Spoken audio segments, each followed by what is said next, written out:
নমস্কার, আপনি দেখছেন এবিপি আনন্দ আর আপনার সঙ্গে আমি সুমন। আমার সঙ্গে ঘণ্টাখানেকের সফরে আপনাদের স্বাগত। শুরুতেই একটা বিধিবদ্ধ সতর্কীকরণ।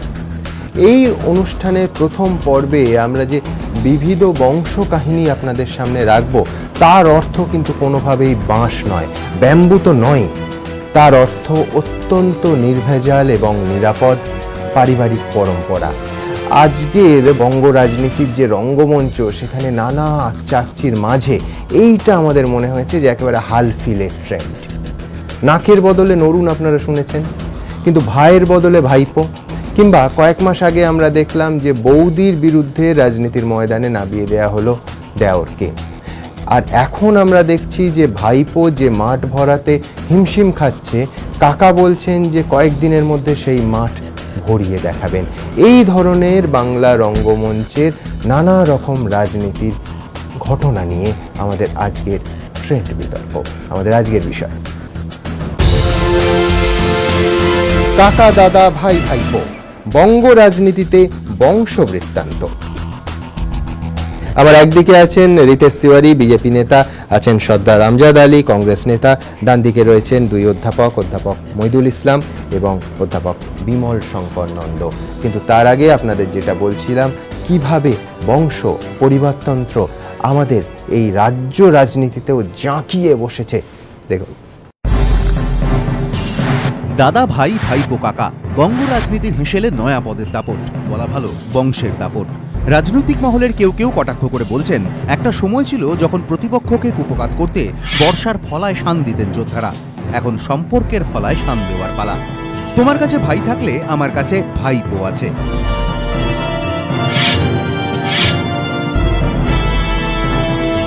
কেউ বলতেই পারেন, বাংলার রাজনীতিতে বংশের আবির্ভাব আর নতুন কি? গনি খান, রুবিনুর কিংবা তথাগত সৌগত রায়ের কথা তো সবারই জানা, কিন্তু সেই বিন্দু এখন সিন্ধুতে পরিণত। রাজনৈতিক পর্যবেক্ষকরা বলে থাকেন, পিসির দলের সংগঠনের দায়িত্ব সামলে রাজ্য রাজনীতিতে বংশবাদের এক নতুন অধ্যায় সূচনা করেন অভিষেক বন্দ্যোপাধ্যায়। প্রিয়রঞ্জন জয়া দীপা দাশমুন্সিকে ধাক্কা দিতে যেমন তার দেওর সত্যরঞ্জনকে ভোটের ময়দানে নামিয়েছিলেন মমতা বন্দ্যোপাধ্যায়, তেমনি বিজেপিকে টেক্কা দিতে বিজেপির রাজ্য সভাপতি রাহুল সিংহর ভাই সুদীপ সিংহকে হাতিয়ার করেন ভাইপো অভিষেক। সুদীপ সিনহা রাহুল সিনহার ভাই তৃণমূল যুব কংগ্রেসে নিজের নাম নথিভুক্ত করেছে। ভাইয়ের জবাব দিতে বেশি সময় নেয়নি বিজেপি, তাদের অস্ত্র ভাইপো, মুকুল রায়ের ভাইপো। দিব্যেন্দু রায়, মুকুল রায়ের ভাইপো, উনি আজকে বিজেপিতে আমাদের সাথে যুক্ত হচ্ছেন। যদিও অস্ত্রের ভাণ্ডারে বিতর্কের ছিদ্রও আছে। রাহুল সিংহের দাবি, তার ভাই দীর্ঘদিন ধরে তৃণমূল করেন, নতুন করে তাকে দলে নেওয়া নাটক বই কিছু নয়। আমার ভাই যাকে বলা হচ্ছে সুদীপ সিনহা, তিনি লাগাতার তৃণমূল কংগ্রেসের হয়ে ঝান্ডা লাগানোর কাজ, মিছিলের কাজ, প্রচারের কাজ করে গেছে। তাকে আজকে পতাকা হাতে ধরিয়ে বিজেপির পরিবারে ভাঙন দেখাতে হচ্ছে। এটা তৃণমূল পরিষ্কার জালিয়াতির মাধ্যমে মানুষকে বোঝাতে চাইছে। মুকুল রায়ের আবার দাবি, তার নাকি এমন কোনো ভাই বই নেই। তার কথা অনুযায়ী, আমি বাবা মায়ের একমাত্র ছেলে, আমার মায়ের দিকে, বাবার দিকে, পিসির দিকে, কাকার দিকে কোথাও কেউ নেই। কেউ কেউ কটাক্ষ করে বলছেন, বুঝুন কাণ্ড, ছিল ভাই বনাম ভাইপো, হলো নাটক বনাম নকল। তবে ভাই বনাম ভাইপোর মতো রয়েছে কাকা ভাইপো। বিরোধীদের দাবি, সম্প্রতি শহীদ মিনারে সভা করে মাঠ ভরাতে পারেননি ভাইপো অভিষেক। এই পরিস্থিতিতে 13ই ডিসেম্বর নেতাজিকে সামনে রেখে সেই শহীদ মিনারেই 2 লক্ষ মানুষের জমায়েতের দাবি করলেন কাকা কার্তিক বন্দ্যোপাধ্যায়, মমতা বন্দ্যোপাধ্যায়ের ভাই, অভিষেকের কাকা। বিভিন্ন মহলে প্রশ্ন, এটা কি তবে ভাইপোকে কাকার শক্তি প্রদর্শন? মানতে নারাজ কাকা। তার দাবি, তার আয়োজন সম্পূর্ণ ভিন্ন উদ্দেশ্যে। কেন ভাইপোর সাথে কোনো লড়াই, আর ওর সাথে লড়াই থাকবে কেন? এটা তো ওর সব ব্যাপার নেই। আর এটা সম্পূর্ণ অরাজনীতি, একটা খালি সুভাষচন্দ্র বোসকে নিয়েই লড়াই আমাদের এখানে। উত্তর 24 পরগনার মতুয়া ঠাকুরবাড়িতে এখন তো আবার জেঠিমার সঙ্গে দেওরের ছেলের অঘোষিত সংঘাত। কপিল কৃষ্ণের মৃত্যুর পর তার জায়গায় কে ভোটে লড়ার টিকিট পাবেন, তাই নিয়েই নাকি এখন প্রয়াত তৃণমূল সাংসদের স্ত্রীর সঙ্গে তারই দেওর মন্ত্রী মঞ্জুল কৃষ্ণের ছেলে সুব্রতর লড়াই চলছে। সব মিলিয়ে বঙ্গ রাজনীতি এখন নিঃসন্দেহে বংশময়। এবিপি আনন্দ।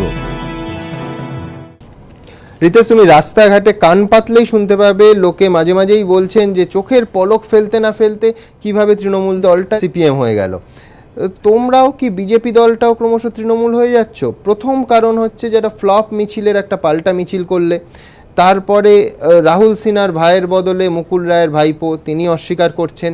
মানে আমার বক্তব্য যে এই পাল্টাগুলো দিয়ে কি সত্যিই কোনো সিরিয়াস রাজনীতি হয়? বিজেপি দলটার যে উত্থান তা তো কোনোভাবে তৃণমূল কংগ্রেস ভাঙিয়ে বা কংগ্রেস ভাঙিয়ে নয়, তাহলে এই গিমিকের প্রয়োজন কেন? দিব্যেন্দু রায় যদি তার আপনি স্টেটমেন্টটা দেখেন, সে পেশায় ইঞ্জিনিয়ার, সে নিজে ইচ্ছা প্রকাশ করেছে বিজেপিতে যোগদান করার। তার সম্পর্ক মুকুল রায়ের কাকা হন, সেটা সে বলার পর তার পরিচয়টা আমরা করিয়েছি।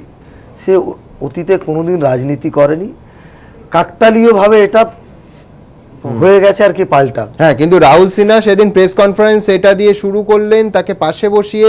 এটা যদি রাজনৈতিক গুরুত্ব দেয়া না হয় তাহলে কোনটা? না না, রাহুল দা একদম পরিষ্কারভাবে বললেন যে এটা আসল, এটা কোনো জালিয়াতি নয়। তার কারণ সুদীপ সিনহা যাকে বলা হলো তৃণমূল কংগ্রেসের যোগ দিয়েছেন, তিনি দীর্ঘদিন ধরে তৃণমূল কংগ্রেস করেন, আমরা নিজেরাও জানি, কারণ দীর্ঘদিন ধরে পারিবারিক আমরা ছোট মানে 20-22 বছর ধরে দেখছি দুই ভাইকে। তো সে কথাটা তিনি বলেছেন, এটার সাথে ওটার কোনো যোগ নেই। আর যে মিছিলটার কথা আপনি বললেন পাল্টা মিছিল, কোনো পাল্টা মিছিল নয়। আমরা ঘোষণা করেছিলাম যে মিছিল তৃণমূল কংগ্রেস ডাক দিয়েছিল বৃদ্ধজনদের নাম করে, চুরির স্বার্থে মিছিল, এক মিছিল মেনে নেওয়া যেতে পারে না। আমরা তার প্রতিবাদে একটা মিছিল করব যেখানে কোনো ঝান্ডা থাকবে না, কোনো দলীয় নেতারাও থাকবে। বুঝলাম। আজকে মুকুল রায় বলছেন যে তার মায়ের দিকে বাবার দিকে কোনো দিকের কোনো ভাই নেই, তো ভাইপো আসবে কোথা থেকে? দেখুন, এই দলটা বিচিত্র একটা দল। হয়তো কালকের দিনে যখন মুকুল রায় জেলে যাবেন, হয়তো শুভ্রাংশু রায়কেও অনেক কিছু বলতে আমরা শুনবো। এখানে সব সম্ভব। স্টেটমেন্ট করা তৃণমূল কংগ্রেসের কাছে কোনো রকম বড় ব্যাপার না। আমরা দেখেছি তো কিছুদিন আগে যখন ডানা ছাটা হয়েছিল তখনকার স্টেটমেন্টগুলো, বা আইআরসিটিসি আর সারদা ট্যুরস অ্যান্ড ট্রাভেলসের যখন রিপোর্টটা এলো, তখন আমি সেই সময় রেলমন্ত্রী ছিলাম না। এই জাতীয় একাধিক আমরা রিপোর্ট দেখেছি। সুতরাং তৃণমূল কংগ্রেসের নেতারা কখন কি বলছেন তার বিরুদ্ধে তিনি আত্মপক্ষ সমর্থনে কি বলবেন বলার সুযোগ নেই বলে এই প্রসঙ্গটা এখানে থামাচ্ছি। আমি সর্দার আমজাদ আলীর কাছে যাব, কিন্তু তার আগে আপনাদের দেখাবো যে কয়েক মাস আগে আমরা দেখলাম দাসমুন্সি পরিবারে দীপা দাসমুন্সির উল্টো দিকে রাজনীতির ময়দানে তৃণমূল কংগ্রেসের তরফ থেকে নামানো হলো প্রিয় দাসমুন্সির ভাইকে। দেখুন, রাজনীতিতে নামতে কোনটা বেশি জরুরি, দক্ষতা যোগ্যতা নাকি বড় পরিবারে জন্ম নেওয়া? এই প্রশ্ন উঠছে কারণ পরিবারের সূত্রে রাজনীতিতে নেমে সফল হওয়ার উদাহরণ যেমন আছে, তেমনি শুধুমাত্র পরিবারের জোরে ভোটের ময়দানে নেমে মুখ থুবড়ে পড়ার উদাহরণও একাধিক রয়েছে। দীপা দাসমুন্সিকে পর্যুদস্ত করতে প্রিয়রঞ্জনের ভাই সত্যরঞ্জনকে নামিয়েছিলেন মমতা বন্দ্যোপাধ্যায়। কংগ্রেসি দাদার পরিচিতিকে সঙ্গী করে কিন্তু ভোটে জিততে পারেননি তৃণমূল প্রার্থী ভাই। তবে এটা ঠিক, ভোট কেটে বৌদির সংসদে যাওয়া আটকে দিতে পেরেছেন তিনি। প্রয়াত কংগ্রেস নেতা গনি খান চৌধুরীর বোনের মেয়ে শাহনাজ কাদরির তৃণমূলে যোগদানের কথা মহাকরণে দাঁড়িয়ে সাড়ম্বরে ঘোষণা করেছিলেন সুব্রত মুখোপাধ্যায়, ফিরহাদ হাকিমরা, কিন্তু তিনিও এখনো বিশেষ কোনো দাগ কাটতে পারেননি। শুধু এ রাজ্য নয়, ভিন রাজ্যেও এরকম একাধিক উদাহরণ রয়েছে যেখানে হেভিওয়েট নেতা নেত্রীর ভাই বোন কিংবা আত্মীয়রা রাজনীতিতে নেমে ব্যর্থ হয়েছেন কিংবা সাময়িক সাফল্য পেলেও অচিরেই হারিয়ে গিয়েছেন। সম্প্রতি হরিয়ানা বিধানসভা নির্বাচনে বিজেপির হয়ে লড়ে হেরে গিয়েছেন বিদেশমন্ত্রী সুষমা স্বরাজের বোন বন্দনা শর্মা। একইভাবে লোকসভা নির্বাচনে মধ্যপ্রদেশের বিদিশা থেকে লড়ে হারতে হয়েছে কংগ্রেসের সাধারণ সম্পাদক দিগ্বিজয়ের ভাই লক্ষণ সিংহকে। কাকা বাল ঠাকরের সঙ্গে থাকার সময় মুম্বাইয়ের রাজনীতিতে রাজ ঠাকরের যে ক্যারিশমা ছিল এমএনএস তৈরির পর তা উধাও। এখন কার্যত রাজনৈতিক অস্তিত্বের লড়াই লড়ছেন রাজ। লালু প্রসাদ যাদবের রাজনীতি যখন সফলতার শীর্ষে, তখন তার দুই শালক সাধু এবং সুভাষ যাদব বিহারের রাজনীতিতে গুরুত্বপূর্ণ হয়ে উঠলেও লালু ক্ষমতা থেকে সরতেই দুজনে মুখ থুবড়ে পড়েছেন। পাঞ্জাবে প্রকাশ সিংহ বাদলের ভাইপো মনপ্রীত সিংহ বাদল যতদিন অকালি দলের সঙ্গে ছিলেন ততদিন তার প্রবল দাপট ছিল। এখন তিনি পিপলস পার্টি অব পাঞ্জাব তৈরি করে লড়ার চেষ্টা করলেও সেই দাপট উধাও। তবে এর ব্যতিক্রমও আছে। উদাহরণস্বরূপ বিজেপিতে মানেকা বরুণ গান্ধী, এনসিপিতে অজিত পাওয়ার। তবে পরিবারের কেউ রাজনীতিতে থাকলেই অপর সদস্যের রাজনীতিতে নামার সময় যারা বলেন ও রক্তে রাজনীতি রয়েছে, তারা যে খুব একটা ঠিক বলেন না তা কিন্তু প্রমাণিত। দিনের শেষে সত্যি একটাই, যোগ্যতাই সব, পৃষ্ঠপোষকতা নয়। এবিপি আনন্দ। Kalyani's Nature Pure presents ঘন্টা খানেক সঙ্গে Suman, powered by high-tech smartphones, শুধুমাত্র এবিপি আনন্দে। Kalyani's Nature Pure presents ঘন্টা খানেক সঙ্গে Suman, powered by high-tech smartphones, শুধুমাত্র এবিপি আনন্দে। আমজাদা, কংগ্রেস আর পরিবারতন্ত্র এমন জড়িয়ে, আর কয়েক সপ্তাহ আগে এই অনুষ্ঠানেই পরিবারতন্ত্র নিয়ে জাতীয় প্রেক্ষিতে আমরা একটা অনুষ্ঠান করেছি, আমি রিপিটেটিভ হতে চাইবো না, কিন্তু আপনি বলুন যে একে অ্যান্টনি আপনার স্মরণে থাকবে যে এই লোকসভা নির্বাচনের বিপর্যয় নিয়ে রিপোর্ট তৈরি করছেন। একে অ্যান্টনি আদৌ সাহস করে এটা বলতে পারবেন যে বেসিক ব্যাপারটা কি, যে যাকে প্রধানমন্ত্রী প্রজেক্ট করা হয়েছিল রাহুল গান্ধী, তাকে ভারতবর্ষের আপামর জনগণ নেননি? মানে আমি বলছি যে পরিবারতন্ত্রের যারা ধারক এবং বাহক, কেউ কি এত সাহসী হয় যে তার রিপোর্টে বা চ্যালেঞ্জ সরাসরি সেই দিকে দলের ভেতর থেকে কখনো ওঠে, নাকি বেসিক্যালি একটা ব্যক্তি পুজো হয়? সমান ভারতবর্ষের রাজনীতি কিংবা পশ্চিমবাংলার রাজনীতিকেই আমরা যদি ঐতিহাসিক দিক থেকে দেখি, তাহলে পরিবারতন্ত্রের কাহিনীটাকে একেবারে ফেলে দেওয়া যায় না। এর যে রেলেভেন্স, সেই রেলেভেন্সটা আছে। কিন্তু একটা কথা হচ্ছে, এতদিন পর্যন্ত ভারতবর্ষের রাজনীতিতে আমরা কংগ্রেসিরাই কাঠগড়ায় ছিলাম। সেই কাঠগড়ায় আমাদেরই বলা হতো যে পরিবারতন্ত্র এই একটা রাজনৈতিক দল, কংগ্রেস দল, যা ভারতবর্ষের প্রতিষ্ঠা। একাধিক নির্বাচনে কলকাতার দেয়াল ছেয়ে গেছে শুধু পরিবারতন্ত্র নিয়ে কার্টুনে, স্লোগানে। আজকে যারা বলতেন এই কথাটা, আজকে শুনতে ভালো লাগছে যে যারা বলতেন আজকে তারাই ঠিক সেই পরিবারতন্ত্রের পথে এগিয়ে গেছেন। ধরে নিই প্রথম বিজেপির কথা। বিজেপি যেদিন তারা অভিযোগটা করতেন সেদিন তারা ভুলে গিয়েছিলেন। সেদিনও তারা ভূমিকা নিচ্ছেন বিজয়রাজে সিন্ধিয়ার পরিবার থেকেই কিন্তু মহারানী গায়ত্রী দেবী এসেছিলেন। মহারানী গায়ত্রী দেবীর পরিবার থেকেই কিন্তু আবার অন্য সিন্ধিয়ারা এসেছিলেন। আজকে ভারতবর্ষের রাজনীতিতে যিনি আমাদের দেশের স্বরাষ্ট্রমন্ত্রী, তার ছেলে কিন্তু রাজনীতিতে। প্রকাশ সিং বাদলের বোধহয় পুত্রবধূ তিনি আছেন। সুতরাং এই কাহিনীগুলো আছে। একটু ইতিহাসে পিছিয়ে যাই। যারা রাজনীতিতে পরিবারতন্ত্রের গল্প বলেন, আমার মনে হয় একটু ভেবে দেখা ভালো। বাবরের ছেলে হুমায়ুন, হুমায়ুনের ছেলে আকবর, আকবরের ছেলে জাহাঙ্গীর, জাহাঙ্গীরের ছেলে শাহজাহান, শাহজাহানের ছেলে আওরঙ্গজেব, এইরকম করতে করতে বাহাদুর শাহ জাফর। সুতরাং রাজনীতি, পশ্চিমবাংলার রাজনীতি, আপনারা কি স্বস্তিতে যে এবার অন্তত তৃণমূল কংগ্রেস আঙুল তুলতে পারবে না যে পরিবারতন্ত্রের স্লোগানটা কংগ্রেসের বিরুদ্ধে এই রাজ্যে খাটবে? মোটেই করতে পারে না, তারা আগেই করেছেন। আমি বলছি, খুব দক্ষ মন্ত্রী সুব্রত মুখার্জির বোন, তিনি তো কলকাতা কর্পোরেশনের তৃণমূলের কাউন্সিলর, তাই না? তেমনি আজকে ভাইপোর গল্প এসছে, ভাইয়ের বদলে ভাইপো, এই যে কাহিনীগুলো এসছে। সুতরাং যারা এতদিন আঙুল তুলেছিলেন, কিন্তু আমজাদা আপনি মানে যে এর আগের ঐতিহাসিক উদাহরণগুলো দিলেন সেটা রাজতন্ত্র, এটা গণতন্ত্র। মানে গণতন্ত্র যদি রাজতন্ত্রে ফলো করে, ঠিকই ঠিকই, হ্যাঁ মানে আপনি দিয়েছেন, কিন্তু সেটা দুর্ভাগ্যজনক। আমি মইদুলের কাছে আসবো। মইদুল, একেবারে পরিষ্কার কোথাও কি একটা যোগ্যতা মার খায়? মানে আমি এই জন্য প্রশ্ন করছি, তুমি যদি দেখো যে এর আগে একে অ্যান্টনির কথা বললাম, একে অ্যান্টনি বলো বা শরদ পাওয়ার বলো, প্রণব মুখোপাধ্যায় বলো, বারবার আমরা দেখেছি যে পরিবারতন্ত্রের এক একজন ধারক বাহক আসছেন এবং হয়তো যোগ্যতর, হয়তো চ্যালেঞ্জ করতে পারেন, তারা নেতৃত্বের আশেপাশে আসতে পারছেন না। বা এখন ধরো, আমি কথায় কথা বলছি, শুভেন্দু অধিকারী যুব নেতা হিসেবে অভিষেকের উত্থান কিন্তু শুভেন্দুকে সাইডলাইন করে। একদমই তাই। যেটা পশ্চিমবঙ্গের রাজনীতি আগে ছিল না, সেটা ভারতবর্ষের অন্যান্য অনেক রাজ্যে ছিল। ইউপি, বিহারে আমরা দেখেছি, অন্যান্য রাজস্থানেও আমরা দেখেছি, মধ্যপ্রদেশে দেখেছি। পশ্চিমবঙ্গে এটা ছিল না, সেটা এখন হচ্ছে। এক হচ্ছে পরিবারতন্ত্র। এবার পরিবারতন্ত্রের সঙ্গে রাজনীতি মিশে গেলে গণতন্ত্রের মধ্যেই একটা ধরনের রাজতন্ত্র হয়ে যাচ্ছে। এবার আপনি ভাবুন যে ইংল্যান্ডে, বিলেতে কিন্তু রাজতন্ত্র চলে গেছে, আর আমরা এখানে কিন্তু এখন নতুন করে রাজতন্ত্র কায়েম করছি। এবং এটা কিন্তু দেখুন, মূল যে ইস্যুগুলো, মানে সমাজ এবং রাজনীতির যে গণতান্ত্রিক যে দাবিগুলো, সেইগুলো থেকে তো কোথাও না কোথাও দৃষ্টি সরে যাচ্ছে। আমাদের এখানে রাজ্যে রুটি রুজির অবস্থা কি দাঁড়াবে? এখানে মিউনিসিপ্যালিটি কর্পোরেশনের সামনে নির্বাচন, সেখানে আপনার রাস্তাঘাটের অবস্থা কি হবে? পানীয় পরিশ্রুত জল মানুষ পেয়েছে কি পায়নি? স্বাস্থ্যের অবস্থা কি? এই যে গতকাল আপনারা প্রোগ্রাম করেছেন যে হসপিটালে একজন শিশু মারা যাচ্ছে, এবং এই যে ধরুন এনআরএস এর যে ঘটনা ঘটছে, কোরপানসা, এই ইস্যুগুলো কি হবে? সারদা কাণ্ডে দোষীরা জেলে যাবে কি যাবে না? এই যে মূল 17 লক্ষ লোক কতজন কম্পেনসেশন পাবে কি পাবে না, এই ইস্যুগুলো থেকে সরে গিয়ে আমরা নন ইস্যুগুলোকে ইস্যু হয়ে যাচ্ছে। কালিয়ানিজ নেচার পিওর প্রেজেন্টস ঘন্টাখানেক সঙ্গে Suman, powered by hitech smartphones, শুধুমাত্র এবিপি আনন্দে। কালিয়ানিজ নেচার পিওর প্রেজেন্টস ঘন্টাখানেক সঙ্গে Suman, powered by hitech smartphones, শুধুমাত্র এবিপি আনন্দে। রাস্তাঘাটের অবস্থা কি হবে, পানীয় পরিশ্রুত জল মানুষ পেয়েছে কি পায়নি, স্বাস্থ্যের অবস্থা কি, এই যে গতকাল আপনারা প্রোগ্রাম করেছেন যে হসপিটালে একজন শিশু মারা যাচ্ছে, এবং এই যে ধরুন এনআরএস এর যে ঘটনা ঘটছে কোরপানসা, এই ইস্যুগুলো কি হবে, সারদা কাণ্ডে দোষীরা জেলে যাবে কি যাবে না, এই যে মূল 17 লক্ষ লোক কতজন কম্পেনসেশন পাবে কি পাবে না, এই ইস্যুগুলো থেকে সরে গিয়ে আমরা নন ইস্যুগুলোকে ইস্যু হয়ে যাচ্ছে।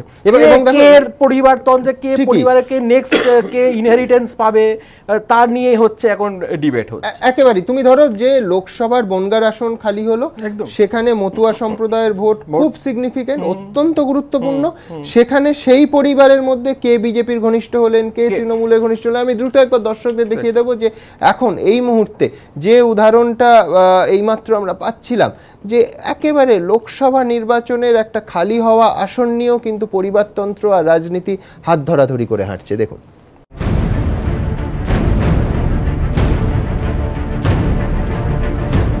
উত্তর 24 পরগনার মতুয়া ঠাকুরবাড়ির অবস্থা দেখে এখন এই প্রশ্ন উঠছে রাজনৈতিক মহলের একাংশে। প্রশ্ন উঠছে, তবে কি রাজনীতির উচ্চাকাঙ্ক্ষাই ফাটল ধরালো বীণাপানি দেবীর পরিবারে? ঠাকুরবাড়ির সঙ্গে রাজনীতির সম্পর্ক নতুন নয়। বিধানচন্দ্র রায়ের মন্ত্রিসভায় উপজাতি কল্যাণ দপ্তরের রাষ্ট্রমন্ত্রী ছিলেন বীণাপানি দেবীর স্বামী প্রমথ রঞ্জন ঠাকুর বা PR ঠাকুর। যদিও সেই রাজনীতি কখনো ঠাকুরবাড়িতে ফাটল ধরায়নি। PR ঠাকুরের মৃত্যুর পর সারা ভারত মতুয়া মহাসংঘের রাশ হাতে নেন তার স্ত্রী বীণাপানি দেবী। মতুয়া ভোট ব্যাংকের আশায় ঠাকুরবাড়িতে রাজনীতিকদের আনাগোনা থাকলেও কোনোদিনও সক্রিয় রাজনীতিতে দেখা যায়নি তাকে। কিন্তু এরপরই নয়া মোড় নেয় ঠাকুরবাড়ির ইতিহাস। বীণাপানি দেবীর ছোট ছেলে মঞ্জুল কৃষ্ণ ঠাকুরকে মন্ত্রী করেন মমতা বন্দ্যোপাধ্যায়। এরপর পালা আসে লোকসভা ভোটে বনগাঁ আসনের জন্য প্রার্থী বাছাইয়ের। প্রথমবার ঠাকুরবাড়িতে ফাটলের কানাঘুষো শুরু হয়। রাজনৈতিক মহলের একাংশের মতে প্রার্থী হতে চেয়েছিলেন মঞ্জুল পুত্র সুব্রত ঠাকুর, কিন্তু তৃণমূল প্রার্থী করে বীণাপানি দেবীর বড় ছেলে কপিল কৃষ্ণ ঠাকুরকে, যিনি আবার একসময় বাম ঘনিষ্ঠ বলে পরিচিত ছিলেন। এরপরই নাকি আড়াআড়িভাবে ভাগ হয়ে যায় পরিবার। সম্পর্কের সেই ফাটল আরও প্রকট হয় কপিল কৃষ্ণের মৃত্যুর পর। বনগাঁ উপনির্বাচনে কে প্রার্থী হবেন তা নিয়ে এবারও মঞ্জুল শিবির বনাম কপিল শিবির। মঞ্জুল পুত্র বনাম কপিল পত্নী, অর্থাৎ দেওর পুত্র বনাম জেঠিমা। রাজনৈতিক মহলে এমনটাই জল্পনা। লড়াইটা জেঠিমার সঙ্গে নয় বলে দাবি করলেও রাজনীতি যে পরিবারে মতপার্থক্য তৈরি করেছে তা কার্যত মেনে নিয়েছেন মন্ত্রীপুত্র। আজকে যে গণ্ডগোলটা যেটা হয়েছে বা হচ্ছে বা চলছে, সেটা পুরোপুরি চক্রান্ত। যেটা বাইরের কিছু মানুষ আছে যে ঠাকুরবাড়িটা ভাগ করে এবং ওটা দেখিয়ে কিছু যদি রাজনৈতিক ফায়দা লাভ করানো যায়। যদিও সুব্রতর জেঠিমা অবশ্য এমনটা মনে করেন না। রাজনীতি তো একই পার্টির ভিতরে দুই ভাই আছে, তা সেটা তো দ্বন্দ্ব হওয়ার কথাই না। আর দ্বন্দ্বটা সত্যি কথা বলতে যে আমরা চাইছি যে ভক্তদের পুরো আমরা ডিপেন্ড করি, ভক্তরাই সব কিছু করে মতো সঙ্গে গঠন করবে, আর ওরা ভক্তদের উপর ডিপেন্ড করবে না, ভক্তদের ছাড়বে না, এই নিয়েই দ্বন্দ্ব। কিন্তু দু শিবিরের লড়াই এমন পর্যায়ে পৌঁছেছে যে থানায় সুব্রতর বিরুদ্ধে তাকে খুনের হুমকি দেওয়ার অভিযোগও দায়ের করেছেন প্রয়াত কপিল কৃষ্ণ ঠাকুরের স্ত্রী। আর ঠাকুরবাড়িতে মতপার্থক্যের এই সুযোগে মতুয়া ভোট ব্যাংকে ভাগ বসাতে আসরে নেমে পড়েছে বিজেপিও। একটি পরিবার, বিপুল সংখ্যক ভোটার আর একাধিক রাজনৈতিক দল, যা দেখে অনেকেই বলছেন সত্যি রাজনীতিই অনর্থ বটে। এবিপি আনন্দ। মেয়রবাবু, যারা পরিবারতন্ত্রের প্রোডাক্ট নন তারাও সেই বীজটা কেন বপন করেন? ধরা যাক মতিলাল নেহরুর পর জওহরলাল নেহরু যখন প্রধানমন্ত্রী হলেন, AICCর প্রেসিডেন্ট পদে ইন্দিরা গান্ধীকে বসিয়ে দিলেন, সেটা আমি বুঝতে পারি। কিন্তু মমতা বন্দ্যোপাধ্যায়, ভারতবর্ষের অন্যতম নেত্রী, যিনি সেলফ মেড লিডার, একেবারে গণসংগ্রাম করে আন্দোলন করে উঠে এসেছেন, তিনি ভাইপোকে অভিষিক্ত করলেন। অনেকেই বলছেন যে যোগ্যতর যারা ছিলেন, হতে পারে মুকুল রায়ের পুত্র শুভ্রাংশু, হতে পারে শুভেন্দু অধিকারী, তারা তো মার খেয়ে গেলেন। মানে আমি বলছি, যিনি পরিবারতন্ত্রের প্রোডাক্ট নন তিনি কেন পরিবারতন্ত্রকে অভিষিক্ত করেন? না, প্রথম কথা, এতক্ষণ আমরা যেগুলোকে পরিবারতন্ত্র বললাম এগুলো কোনোটাই পরিবারতন্ত্র নয়। কেন নয় আপনাকে বলি। সেটা হচ্ছে কংগ্রেস দলে, আমজাদা কিছু মনে করবেন না, পরিবারতন্ত্রের যে কনসেপ্টটা কিন্তু কংগ্রেস দল এখানে জন্ম দিয়েছে। কেন পরিবারতন্ত্র বলা হচ্ছে? তার কারণ হচ্ছে গান্ধী পরিবার না থাকলে দলটা উঠে যাবে, পরিস্থিতি যা পরিস্থিতি। কারণ কংগ্রেস দলের সদস্যদের তাদের যারা ইতিহাসের নানা মোড়ে একাধিকবার কংগ্রেস গান্ধী পরিবারের শরণাপন্ন হয়েছে দল বাঁচাতে। শুধু একবারই একটা এক্সপেরিমেন্ট হয়েছিল 91 থেকে 96, নরসিংহ রাও প্রধানমন্ত্রী হয়েছিলেন। যদিও ক্ষমতার একটা বড় জায়গা ছিল সোনিয়া গান্ধীর কাছে, বলিনি তার আগে হয়েছে, কিন্তু ইন্দিরা গান্ধীর আমল থেকে এটা একটা সাংঘাতিক ধরনের পরিবর্তনকে উনি চাপিয়ে দিয়ে গেছেন। এবং মানে PV নরসিংহ রাওকে শাসন চালাতে পদে পদে লাঞ্ছিত হতে হয়েছিল। সেই সময়কার অবস্থা দেখবেন যারা সোকল্ড গান্ধী লয়ালিস্ট তারা একেবারেই মানতে চাননি, বিশেষ অর্জুন সিং। তার সঙ্গে সঞ্জয় বারুর বইটা পড়লে দেখবেন মনমোহন সিং এর খুব তফাৎ নেই, খুব একটা তফাৎ নেই। এবং এটা ঠিকই যে এই যে পরাজয় ঘটলো, এটা ঠিকই যে এবারে রাহুল গান্ধী প্রধানমন্ত্রী পদপ্রার্থী না হয়ে যদি স্বয়ং মহাত্মা গান্ধী পদপ্রার্থী হতেন তাও কংগ্রেস পরাজিত হতো, কংগ্রেসের জেতার কোনো সম্ভাবনা ছিল না। কিন্তু পরাজয়ের পরেও সোল সার্চিং না করে কংগ্রেস কর্মীদের একটা বড় অংশের দাবি হচ্ছে প্রিয়াঙ্কা লাও দেশ বাঁচাও, অর্থাৎ এই গান্ধী নামটা দরকার। এ একটা অদ্ভুত ঝামেলায় কংগ্রেস জড়িয়ে পড়েছে, অদ্ভুত চক্রে। সেই চক্র ভেঙে বেরিয়ে আসাটা কংগ্রেসের পক্ষে সম্ভব। কিন্তু বাকি যেগুলোকে বলা হচ্ছে এগুলো কিন্তু সেই অর্থে না, এগুলোকে পরিবারতন্ত্র বলবেন না। কেন পরিবারতন্ত্র বলবো না, সেটা হচ্ছে যে একটি পরিবারে যদি রাজনীতি থাকে, রাজনৈতিক কর্মী থাকেন, তাহলে সেই পরিবারে বাকিদের রাজনীতি করার সম্ভাবনাটা অনেক বেড়ে যায়, অনেকেই আমরা যারা পশ্চিমবঙ্গের রাজনীতির ক্ষেত্রে দেখি অধিকাংশই এসেছেন রাজনৈতিক পরিবার থেকে। বিমলদা সেইটা থেকেই তো পরিবারতন্ত্র ভবিষ্যতে আমি দেখব। যদি তাহলে কবির সুমনের ভাষায় সাংসদ হলো খোকা, খোকা সাংসদ হয়ে গিয়েই হচ্ছে রাজনীতির হাল ধরে নেবে, মানে দলের হাল ধরে নেবে। আমি বলছি তৃণমূলের ক্ষেত্রে কথা, এরা কেউই জবরদস্তি আসেননি, এদের জনগণ কিন্তু নির্বাচিত করছে। প্রফেসর নন্দকে আমি শুধু স্মরণ করিয়ে দেবো, কংগ্রেসের গান্ধী পরিবার থেকেই কংগ্রেসের সভাপতি হয়েছে একবার, এটা তা না না হয়েছে তো সভাপতি কেন দেবকান্ত বড়ুয়া হয়েছিল 555 খেতেন এবং কিছু করতেন না, ইন্ডিয়া বলতেন। পরিবারতন্ত্র এটাকে তখনই বলবো যদি এমন হয় ভবিষ্যতে। না আপনি কোথায় পেলেন দেবকান্ত বড়ুয়া 555 সিগারেট খেত? উনি ওই ইন্ডিয়া এসবই বলতেন, আর কিছু করতেন না। লোকটাকে দেখেছেন? না দেখি আমি তার সাথে কাজ করেছি, আমরা ইস্যুতে দেবকান্ত বড়ুয়া ছাড়া আরো অন্য লোক কোনো ইস্যু নয় তো। ইন্ডিয়া তো উনি বলেছিলেন না, বলেননি, সেটা অস্বীকার করুন। বাস ঠিক আছে, সিগারেট খাওয়াটা গুরুত্বপূর্ণ ইস্যু নয়। সেটা হচ্ছে আমি এটাকে পরিবারতন্ত্র ভবিষ্যতে বলবো, কংগ্রেস বা বিজেপি সবার ক্ষেত্রেই, অন্তত তৃণমূলের ক্ষেত্রেও। যদি এমন হয় কালের স্বাভাবিক নিয়মে মমতা ব্যানার্জি চিরদিন বেঁচে থাকবেন না, তিনি অসুস্থ হতে পারেন, তখন পার্টির হাল ধরতে যদি অভিষেককেই ডাকা হয়, তখন আমি বলবো এটা পরিবারতন্ত্রের দিকে যাচ্ছে। তার আগে পর্যন্ত এরা যারা করছেন এরা প্রত্যেকে রাজনৈতিক কর্মী, বিজেপি বলুন, যেই বলুন। কিন্তু আপনি বলুন এর আগের পদ যুব তৃণমূলের সভাপতি বলুন, ডায়মন্ড হারবারের টিকিট পাওয়া বলুন, এই সবগুলোর বেসিক কারণটাই তো তার ভাইপো বলে। তিনি যোগ্য হতে পারেন, তিনি অযোগ্য আমি কিন্তু বলছি না, কিন্তু আমি বলছি যে এখনো পর্যন্ত না বলার কোনো কারণ হয়েছে না। এটা কারণ আছে, এরও কারণ আছে, সাইকোলজিক্যাল কারণ আছে। সেটা হচ্ছে মমতা বন্দ্যোপাধ্যায় কিন্তু তৃণমূল কংগ্রেস, আপনারাই কোড আনকোড বলেন সুপ্রিমো, অর্থাৎ তিনি নেতা, এমন নেত্রী যে অন্য কোন নেতা বা নেত্রী তার কিন্তু প্যারালাল নন। এই জায়গায় যিনি থাকেন তিনি কিন্তু তার বাম দিকে বা ডান দিকে এমন একজনকে চান যিনি সবচেয়ে ট্রাস্টেড, আপনি মনে রাখ বিশ্বস্ত। সেক্ষেত্রে উনি হয়তো না লয়াল কি আমি জানি না, আপনি লয়াল বলতে পারেন। যে গ্রাউন্ডেই কিন্তু ইন্দিরা গান্ধী একসময় সঞ্জয় গান্ধী, পরে কিন্তু রাজীব গান্ধীকে এনেছিলেন। ঠিক এই কারণেই হয়তো এটাও হয়েছে যে একই লজিক কিন্তু নেহেরু পরিবারের, ইন্দিরা গান্ধী জওহরলাল নেহেরুর পরে ইন্দিরা গান্ধীর পরে সঞ্জয় গান্ধী, তারপরে রাজীব গান্ধী। এখান থেকে পরিবারতন্ত্র চলে আসতে পারে, এখান থেকে পরিবারতন্ত্র চলে আসতে পারে, সব থেকে ট্রাস্ট, সেখান থেকে পরিবারতন্ত্র এসেছে, রক্ত সেখান থেকে পরিবারতন্ত্র এসেছে। তৃণমূলে পরিবারতন্ত্র আসবে কিনা ভবিষ্যৎ লাস্ট কথা হচ্ছে। তবে এসব জায়গা থেকে বিজেপি অনেকদিনই মুক্ত ছিল, কারণ বিজেপি ইউজুয়ালি যৌথ নেতৃত্বে চলে। তবে পশ্চিমবঙ্গে যেটা করা হলো মুকুল রায়ের ভাইপো নিয়ে, আমি রিতেশের সামনে বলছি এর সত্যি কোনো প্রয়োজন ছিল না, কারণ বিজেপির এটা দরকারই ছিল না, কোনো প্রয়োজন ছিল না। ফাইন, আমাদের সময় একেবারে শেষ। আমার এই পর্বের বক্তারা কে কি বললেন একজন।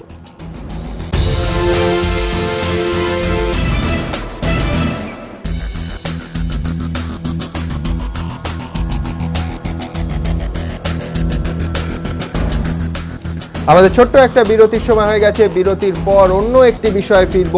কুকথা স্রোত, রাজনীতিবিদরা বলছেন মানা যায়, বিরক্তি হয়, সমালোচিত হয়, কিন্তু যখন মানুষের হাততালি সর্বোচ্চ সীমায় ওঠে, উল্লাসে আকাশ ফাটে, তখন কাদের দায়ী করবেন আপনি?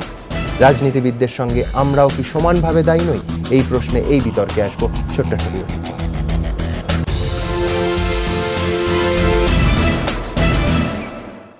Kalyani's Nature Pure presents ঘন্টা খানেক সঙ্গে Suman, powered by high-tech smartphones, শুধুমাত্র ABP আনন্দে। Kalyani's Nature Pure presents ঘন্টা খানেক সঙ্গে Suman, powered by high-tech smartphones, শুধুমাত্র ABP আনন্দে। লক্ষ্য করুন যে আমার এই পর্বের বিতর্কে আমরা কোনো পেশাদার রাজনীতিবিদকে রাখিনি এই জন্য যে সব দলের রাজনীতিবিদরা ক্রমাগত কুকথা বলে যান এবং তাদের ভাষা খারাপ থেকে খারাপতর হতে থাকে এবং এখানে যারা আসেন তারা অত্যন্ত সংবেদনশীল সমালোচনা করতে থাকেন, কিন্তু আসলে পরিস্থিতিটা পাল্টায় না। সেই জন্য সেটা নিয়ে আমাদের বিতর্ক নয়। আমাদের বিতর্ক আরেকটি বিষয় যেটা আমাদের ভাবাচ্ছে, প্রতিদিন উদ্বিগ্ন করছে। আপনারা লক্ষ্য করে দেখবেন, যখন অনিল বসু কুৎসিততম ভাষায় মমতা বন্দ্যোপাধ্যায়কে আক্রমণ করলেন, হাততালির উল্লাস সেখানে সব থেকে বেশি।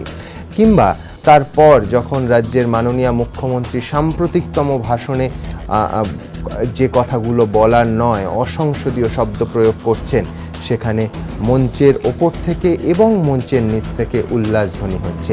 কিংবা ধরুন সাধ্বী নিরঞ্জন, বিজেপির এই নেত্রী, যখন তার জঘন্য গালিটি দিচ্ছেন তখন সব থেকে বেশি হাততালি পড়ছে।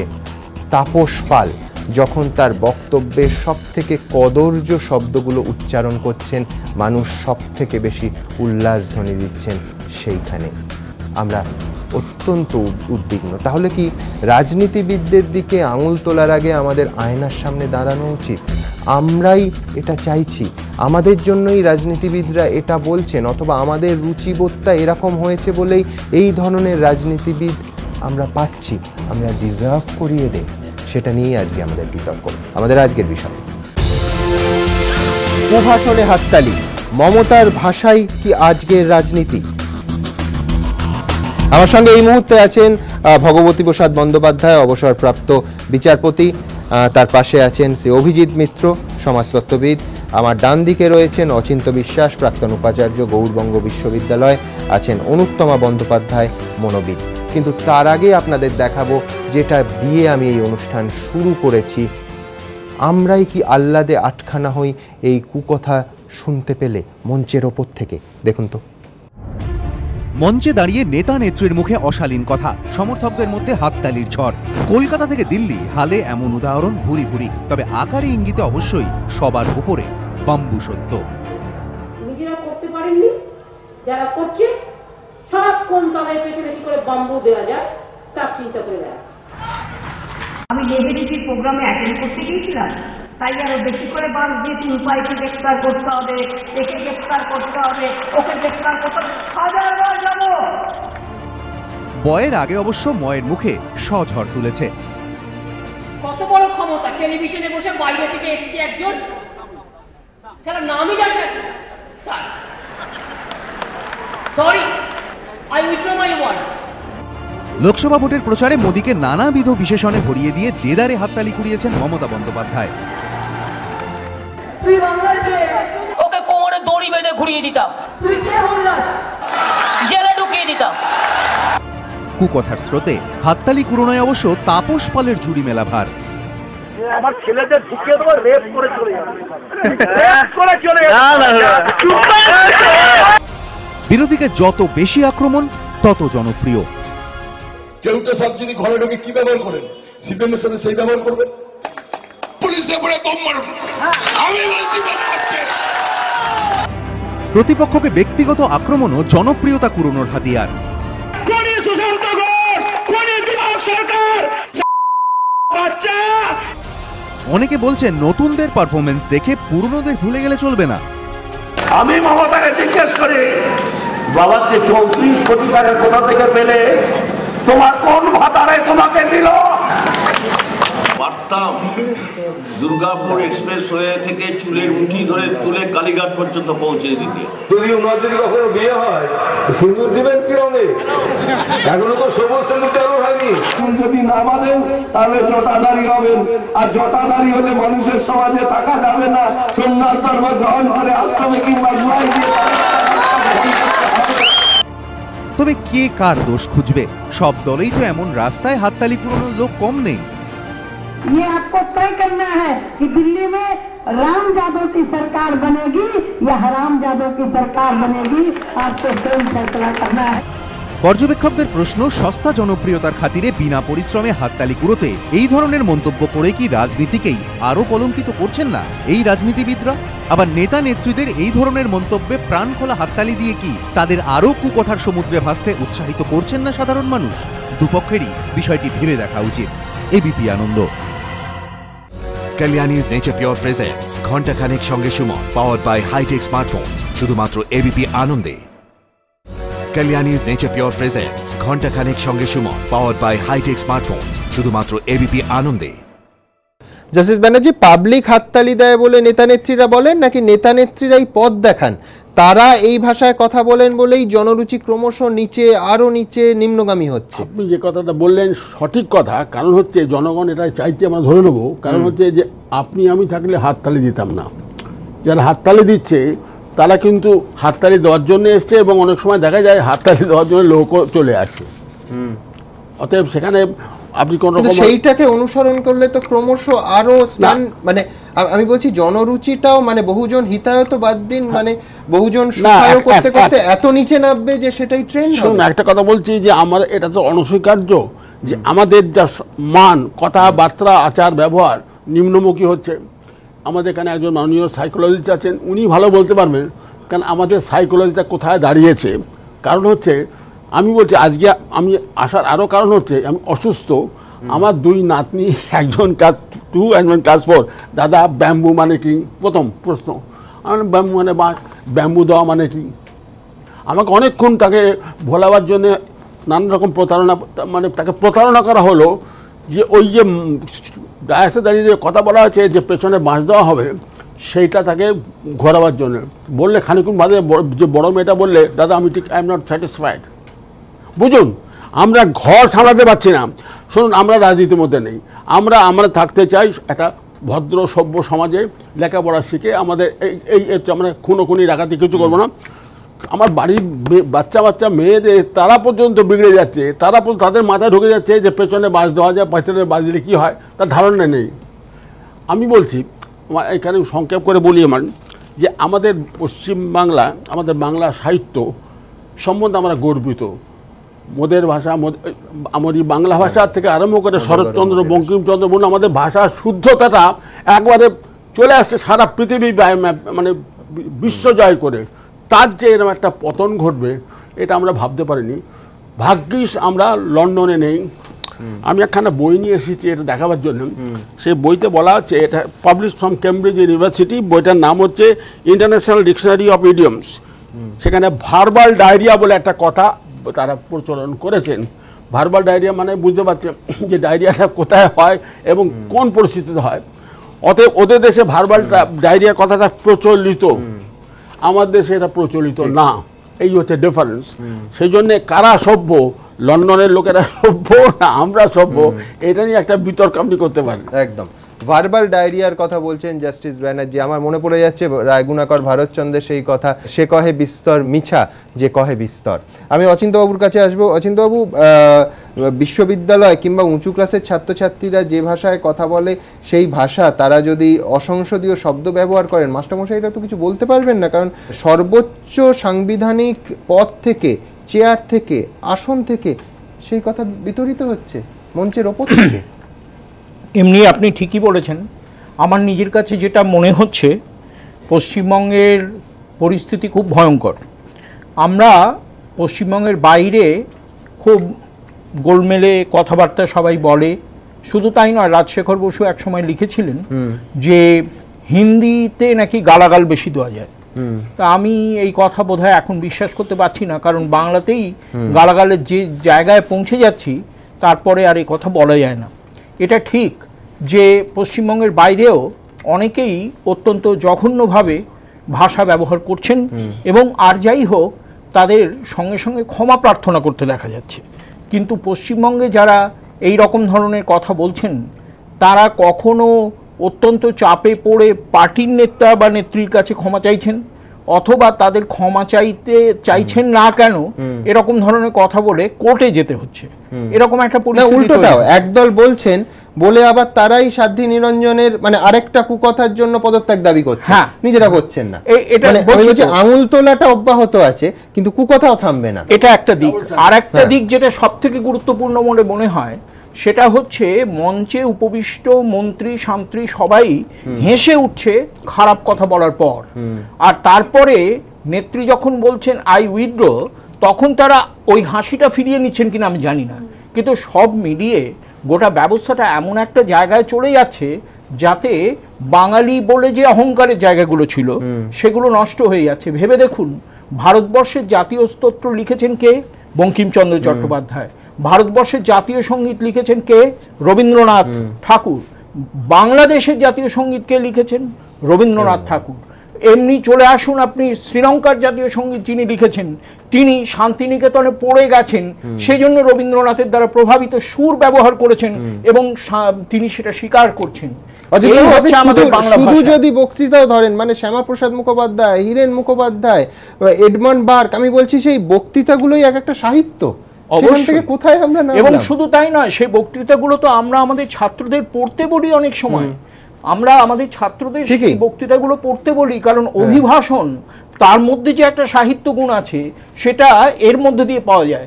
কিন্তু আজকে যে অবস্থা হয়েছে তাতে কখনো কখনো মনে হচ্ছে নর্দমার পাঁক ঘেটে আসছেন এরা এবং মুখে যা ইচ্ছে হচ্ছে তাই বলছেন। কিন্তু এর পিছনে যেটা সঙ্গে সঙ্গে আরেকবার মনে রাখা দরকার, যে গোষ্ঠীবদ্ধ মানুষ যুথবদ্ধ সন্ত্রাসের মাঝখানে রাজনৈতিক প্রক্রিয়ার ভেতরে কিছু না কিছু লাভের আকাঙ্ক্ষায় গিয়ে উপস্থিত হচ্ছে, তারা হাততালি দিতে বাধ্য। তারা এই অভব্য রাজনৈতিক নেতা নেত্রীদের দাসানুদাসে পরিণত হয়েছে এবং এর বাইরের যে মানুষ তাদের কিন্তু তীব্র ধিক্কার জানানো উচিত এই রাজনীতিকে, এবং তা না হলে সমাজ শুদ্ধ। একেবারে এইখানেই আমাদের প্রশ্ন যে আসলে আমরা এই ধরনের নেতা নেত্রী কি সত্যি সত্যি ডিজার্ভ করি? আমরা নিজেদের প্রতিফলনই দেখতে চাইছি ওই মঞ্চের ওপরে। দেখুন, সম্পূর্ণ ভিন্ন রাজনৈতিক মতাদর্শে বিশ্বাসী একজন কংগ্রেসী প্রধানমন্ত্রী, অপরজন বামপন্থী সাংসদ হীরেন মুখোপাধ্যায়। কিন্তু অনেকেই বলেন দেশের প্রথম প্রধানমন্ত্রীর সবচেয়ে প্রিয় সাংসদ ছিলেন এই বামপন্থী রাজনৈতিক ব্যক্তিত্বই, কারণ তার বাগ্মিতা। সেই সময়ের সাক্ষী যারা, তারা বলেন হীরেন মুখোপাধ্যায় বলতে উঠলে পণ্ডিত নেহরু সাউথ ব্লকের অফিস ছেড়ে সংসদে পৌঁছে যেতেন। এতটাই ক্ষুরধার ও তথ্য সমৃদ্ধ হতো হীরেন মুখোপাধ্যায়ের বক্তৃতা। সংসদে নেহরুর সবচেয়ে বড় প্রতিপক্ষ ছিলেন এক বঙ্গ সন্তানী শ্যামাপ্রসাদ মুখোপাধ্যায়। তার ভাষণ কাঁপ ধরাতো নেহরু সরকারের, এতটাই ছিল আশুতোষ পুত্রের বক্তৃতার তেজ। কিন্তু তেজ প্রকাশ করতে গিয়ে কখনোই তাদের কোনোদিন কোনো অশালীন ভাষার সাহায্য নিতে হয়নি, সস্তা হাততালি কুড়োনোর চেষ্টা করেননি তারা। কিন্তু হীরেন মুখোপাধ্যায় শ্যামাপ্রসাদ মুখোপাধ্যায়ের বাংলাতেই এখন কুকথার স্রোত। কিন্তু কেন? পর্যবেক্ষকদের একাংশ বলছেন এর মধ্যে দিয়ে বাংলার সার্বিক হাল ফুটে উঠছে, রাজনীতির মান নামছে, সিন্ডিকেট, তোলাবাজি, দাদাগিরি ক্রমেই রাজনীতির চালিকা শক্তি হয়ে উঠছে। কারোর ওপর কারোর লাগাম নেই, নিজের ওপর লাগাম থাকলে তো কেউ অপরের ওপর লাগাম টানবে, সেটাই তো নেই। সম্মান দেওয়ার নেওয়ার কোনো ইচ্ছে বা চেষ্টা কোনোটাই নেই, যেন তেন প্রকারেণও ক্ষমতা ধরে রাখাটাই লক্ষ্য। ঐতিহ্য, আভিজাত্য, রুচি, সংস্কৃতি এসবের ধার না ধরে শুধুই ক্ষমতা ধরে রাখার চটজলদি চেষ্টা, তাতে নামুক না মান কি এসে যায়। এই ভাবনাই বাংলার পক্ষে অশনি সংকেত বলে মত রাজনৈতিক পর্যবেক্ষকদের একাংশের। আর তাই অনেকের মনেই ভয় হীরেন মুখোপাধ্যায়দের মতো বাগ্মী বাঙালির ঐতিহ্য এখনকার কুকথায় ঢাকা পড়ে যাবে না তো। এবিপি আনন্দ। অভিজিৎবাবু, আমরাই তো এদের নির্বাচিত করছি, মানে বাহুবলী নিয়ে এত সমালোচনা, সেই বাহুবলী জেলে যাচ্ছেন, জেলের ভেতর থেকে জিতে আসছেন। আপনি দেখুন লালু প্রসাদ যাদব, জয়ললিতা কোর্টের বিচারে দোষী সাব্যস্ত হয়েছে, তা সত্ত্বেও কিন্তু তাদের মানে প্রায় ভারতবর্ষ শাসন করছেন নীতিগতভাবে। আমি বলছি যে আমরা কি এইটার জন্য দায়ী নই?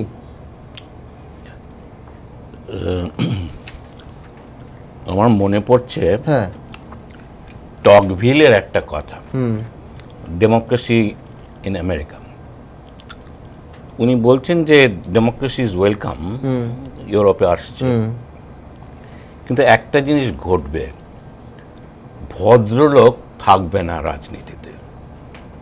ইতর্জন রুফেইনস, ওর ভাষাটা ছিল, ruffians will fill in the vacuum. এই কথাটা যে এত বড়ভাবে মিলে যাবে, এটা আমি যখন পড়িয়েছি টকভিল তখন আমি ভাবিনি, কিন্তু আই আন্ডারলাইন্ড ইট।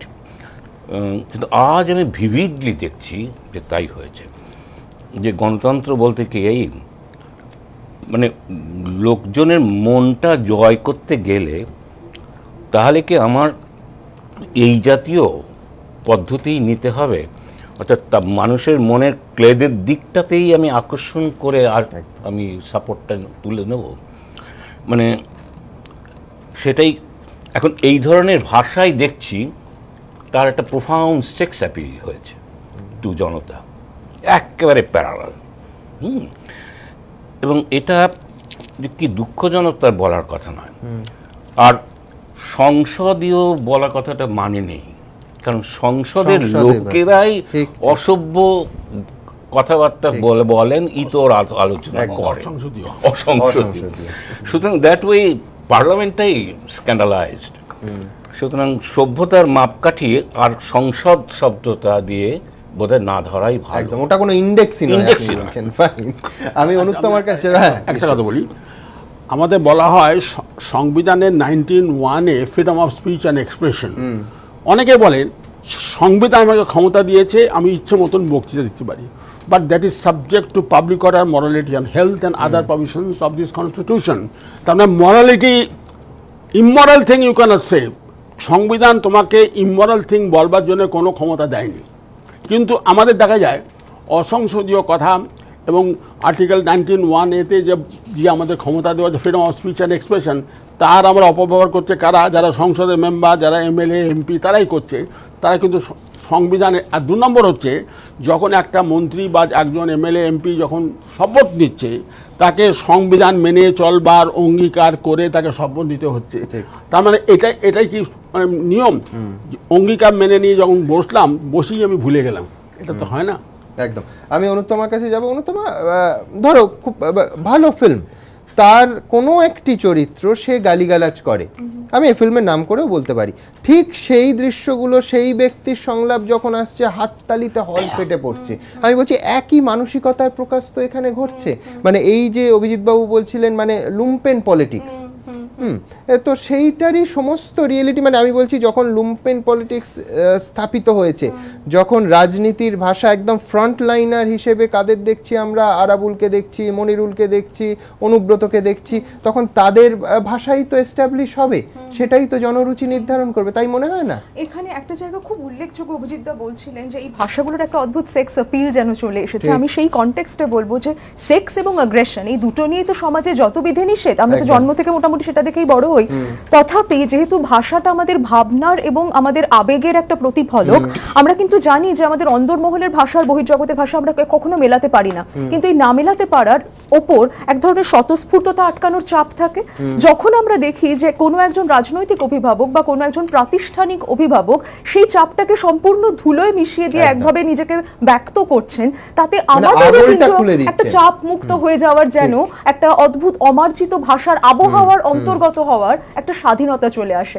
এবং এই স্বাধীনতাটা চটজলদি কিছু পপুলারিটি হয়তো বা এনে দিতে পারে, যেটা সবচেয়ে মর্মান্তিক সেটা হচ্ছে আলটিমেটলি আমাদের কিন্তু যেখানে নিয়ে গিয়ে দাঁড় করাবে, তাতে এই প্রশ্ন উঠতে পারে যে কাল যখন এই জনতাই এই মানুষগুলোর প্রতি এই ভাষা ব্যবহার করবে, তখন কি আমরা সেটা নিতে খুব একটা সহজভাবে পারবো? আমি একটা ছোট্ট কথা বলি অনুত্তমার কথা থেকে এবং স্যারের কথা থেকে। অধ্যাপক মিত্র সঠিকভাবেই বলেছেন, যে কথাগুলো বলা হচ্ছে তার মধ্যে এক ধরনের ভালগারাইজ সেক্সুয়ালিটি রয়েছে। কিন্তু আমার কাছে অবাক হয়ে যেতে হয়, আমি অবাক হয়ে যাই, যিনি এটা ব্যবহার করছেন তিনি কিন্তু ম্যাসকুইলিন নন, তিনি ফেমিনাইন। এই জায়গাটা কি করে ব্যাখ্যা করবেন? একটু আমি এখানে আপনাকে একটু রেসপন্ড করতে চাইবো। প্রশ্ন অনুত্তমা, তুই এটা হ্যান্ডেল করো, আই উইল ফিল ইউ। আমি একটু এখানে এই মুহূর্তে জেন্ডার হিসেবে একা রয়েছি, কিন্তু আমার মনে হয় আমি একটু আপনার এই বক্তব্য একটু বলতে চাইবো। না না, বললে ব্যাখ্যা করলে আমার সুবিধা হবে। আমি একটু রেসপন্ড করতে চাইবো, ডেফিনেটলি, অ্যাবসলিউটলি। এবং এখানেও বোঝা যায় কোথাও আমাদের নিজেদের মধ্যেও কিরকম জেন্ডার রিলেটেড মিথ রয়েছে। আসলে ভালগারিটির কোনো জেন্ডার হয় না, আসলে ভায়োলেন্সের কোনো জেন্ডার হয় না। জেন্ডার ভায়োলেন্সটাও একটা অন্য জায়গা, সেটা কিন্তু কোথাও সেখানে একজন নারী একজন পুরুষ সবাই সেই পেট্রিয়ার্কির শিকার, সেখানেও কিন্তু আমরা নারী পুরুষের বিবাদ বাঁধিয়ে দিতে পারি না। একদম না, আমি বিবাদ বাঁধানোর কথা বলছি, কিন্তু আপনার প্রশ্নটা খুব এই সামাজিক চাহিদাই কি রাজনীতিবিদদের প্রতি মুহূর্তে প্ররোচিত করছে কুকথার স্রোত বইয়ে দিতে? দেখুন কত বড় ক্ষমতা, টেলিভিশনে বসে বাইরে থেকে এসছে একজন সারা নামই জানে না সরি। বঙ্গ রাজনীতিতে কুবাক্যের স্রোত থামার নাম নেই, ক্রমেই দীর্ঘ হচ্ছে তালিকা।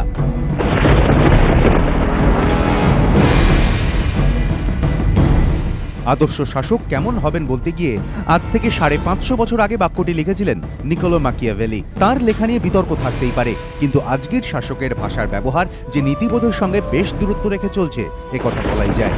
রাজনীতিতে কুবাক্য ব্যবহারের ইতিহাস বেশ পুরনো। বিরোধীদের আক্রমণের এই সহজ পথটি বরাবরই ব্যবহার করে এসেছেন তারা, যা দেখে লেখক মার্ক টোয়েন লিখেছিলেন, বিশেষ বিশেষ ক্ষেত্রে নীচতা এমন ফলাফল দিতে পারে যা প্রার্থনা দিতে পারে না। এই শর্টকাটই এখন বঙ্গ রাজনীতির ট্রেডমার্ক। বিনয় কোঁয়ার, অনিল বসু, আনিসুর রহমান হয়ে জ্যোতিপ্রিয়, তাপস, এমনকি খোদ মমতা বন্দ্যোপাধ্যায়। ট্র্যাডিশন চলছে, কিন্তু কেন এই প্রবণতা? তবে কি এটা রাজনীতিরই সার্বিক অবনমন? 1811 সালে দার্শনিক জোসেফ ডি মেস্ত্রে লিখেছিলেন, প্রতিটি দেশ তার যোগ্যতা অনুযায়ী শাসক পায়। তাহলে কি আমরা এই ধরনের শাসক পাওয়ারই যোগ্য?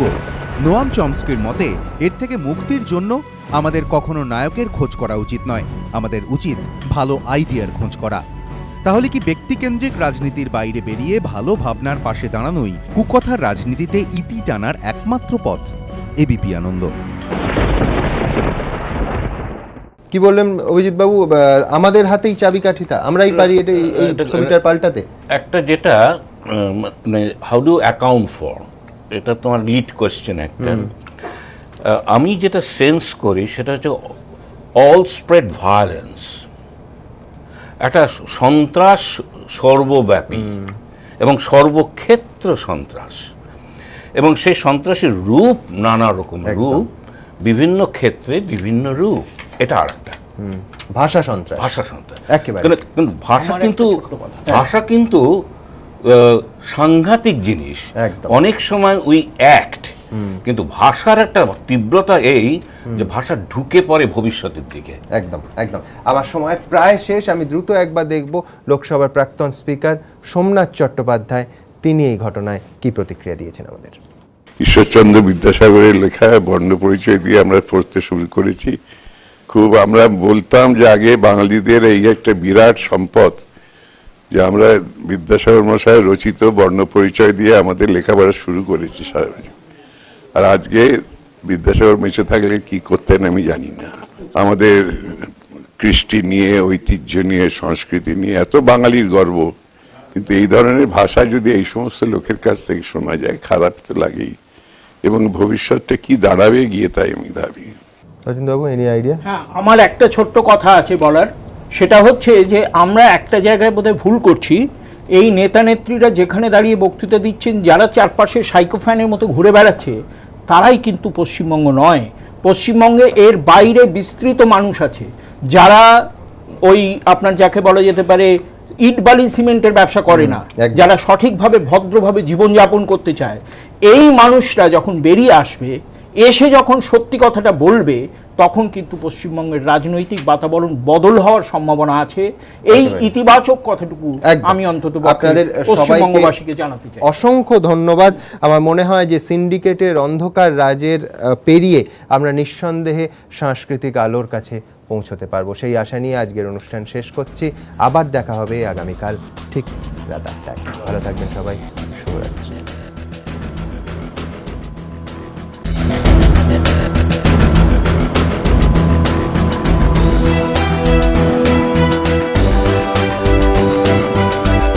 Kalyani's Nature Pure presents ঘণ্টাখানেক সঙ্গে Suman, powered by High-Tech Smartphones, শুধুমাত্র এবিপি আনন্দে।